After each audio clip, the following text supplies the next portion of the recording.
ఓం నమ శివాయ. మిత్రులారా, ఆదివారము అమావాస్య చాలా విశేషమైన మౌని అమావాస్య రాబోతుందండి.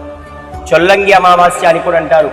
మీకు కనుక నరదిష్టి ఉందని మీరు అనుకుంటే ఈ వీడియోని చివరి చూడండి.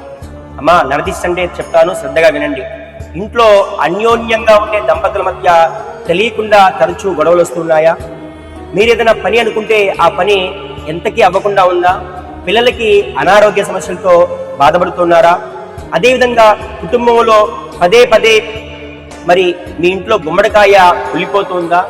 ఏదైనా దేవాలయానికి యాత్రకు వెళ్దాం అనుకుంటే ఆ యాత్ర అనుకోకుండా వాయిదా పడుతుందా?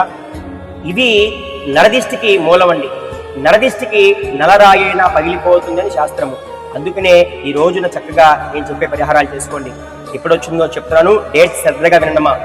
2026 జనవరి నెల 18వ తారీఖు ఆదివారము అమావాస్య రాత్రి 1:27 వరకు ఉన్నది. ఈ రోజున